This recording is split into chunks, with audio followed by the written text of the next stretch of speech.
This is another episode of Substitute Teacher Talk. In this episode, I want to talk about avoiding certain schools and classrooms.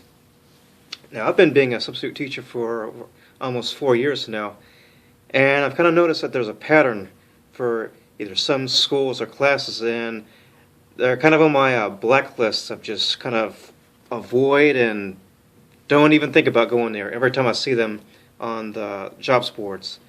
And so I guess to go over some basic traits of what puts them on the list to begin with. For schools, it's basically when there's a whole lot of different classrooms that you go to, you've been there, and every one of those classrooms is kind of a negative experience, go to another classroom over here, negative experience. You go to, let's say those who are upper grades, you go to a lower grade, negative experience. So basically, it just becomes so bad, pointless, it's on the hit list, forget it, not going to go there again. And the bad thing about that is there may be like good teachers there that you want to work for, or maybe like a really good principal who's very supportive and very helpful at times. Still, when you're all alone in the room with just the kids, that's what matters. And so what makes it a school you want to avoid is the kids, plain and simple. So that's that. As far as, well, let me speak about for some of the schools. So the districts I work in, I'm going to all the way from preschool to 12th grade. Actually, one of the districts I'm in, they have like adult school too, where people who quit high school, they can go back into the GED and all that. I have been at those, but basically, for the middle and high schools, academic grades, meaning everything except for like PE, music, and some other kind of electives. Basically, I pretty much kind of avoided like a lot of those. A lot of middle schools that aren't around my house don't even go to. Pretty much all the high schools, I don't really go to it except for PE. And I think I've told you in another video why I like PE so much and kind of why that's my favorite subject to do for middle and high school. The problem I really see going on back and forth is with the teenagers.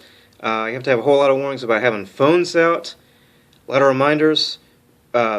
District policy I'm in right away is if their phone is out, it's taken away, confiscated, turned to the office, and they get a referral. So you have to have these like back and forth. You have to stop and deal with all that. They have the earbuds in. School policy. A lot of schools I go to can't even have those out. This is middle and high schools. They do that. Eating in the classroom. A lot of the teachers, they kind of have their own policy for it, but the school's policy that I go to, there's no eating in classrooms. So that's kind of another issue there too, is where you have like conflicting rules.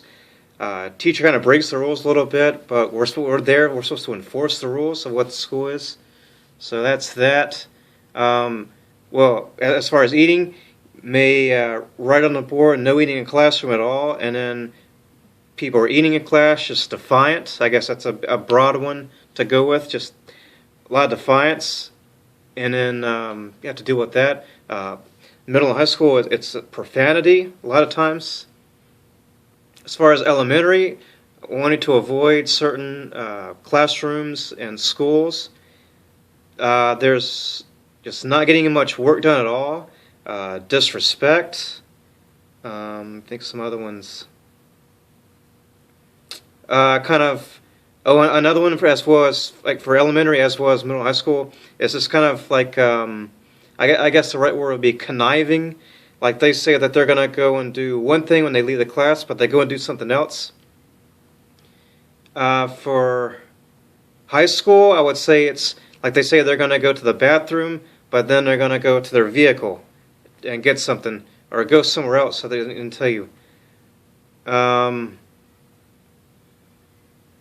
Yeah, same thing with elementary and middle. Like they say that they're going to go to the bathroom or go see another teacher, and then they do something else. So that's a whole broad category. It's just like manipulating the system and how it is. So a lot of problems like that. So Can't think of really any others with elementary, but that's about it. Maybe schools that you want to avoid is you don't have much support from other teachers or from the administrative staff. They just kind of expect you to be some kind of, miracle worker, and you're stepping in for one day, and then they expect you to do all the stuff on your own. And then if there's all these problems, so it's kind of how that is. So let me know what you think. If you have any places that you purposely avoid going to because there's just a whole bunch of issues and a whole lot of stress, that's another thing. If I know it's going to be a whole stressful day of having to show up there, I'm not going to take that job. I'm not going to go to that school anymore. And I can think of,